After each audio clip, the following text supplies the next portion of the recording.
Messenger office supply. Order it today from our huge catalog or online and get it delivered right to your door the next day.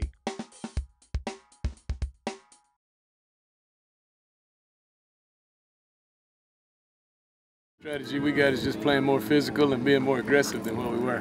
We gave up a lot of points last year defensively, and we want to play better defense. And like I said, in doing that, you got to be more physical and more aggressive all the time, make better tackles. We got some young ones that are stepping in, about to play. We graduated a lot of guys last year. I was trying to remember how many starters we had on both sides of the ball. I think it was about three or four on offense and about 5 on defense that are coming back. So they know what they're doing, but we got a good influx of younger guys that are coming in too, and looking for them to make some strides throughout not only the scrimmages but also the non-district games. And then by the time we roll into District 5 3A, hopefully we'll be good enough to get into the playoffs. Got our schedule made out. Of course, we'll scrimmage Kennedale and Springtown. Kennedale will be here on a Saturday morning, and then we'll go to Springtown the next Friday night. And then 0 week, we'll open up with Dallas Madison again over in Denton on a Saturday night in Denton at their new Collins Stadium over there. Dallas Madison 0 week. The next week, Gainesville will come here to Decatur at Eagle Stadium. That'll be our first home game opener. And then we'll go to Liberty Christian over in Argyle after that. And then Argyle High School will come to Decatur.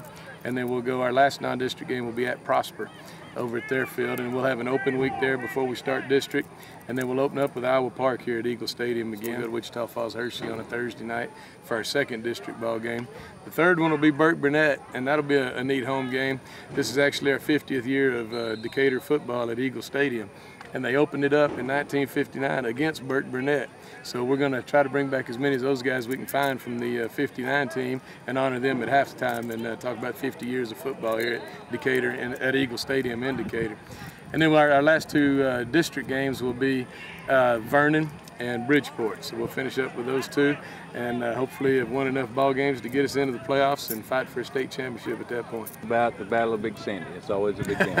That is. Well, the way I feel about it right now is it's a long way off. We got a lot of time to get better before we play that ball game, so it's always an exciting game. I enjoy those rivalry games. When I was at Brownwood, we always had one with Stephenville.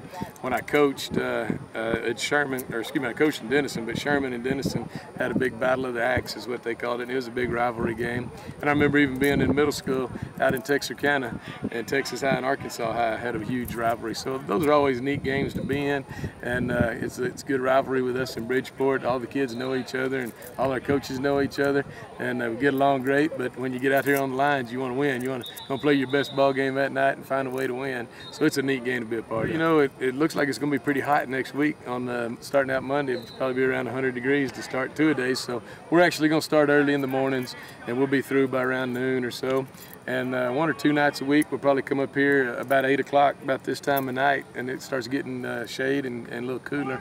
And we'll get about an hour workout in here in the evenings too, a couple of times a week. So we're going to try to stay out of the middle of the day when it's so hot.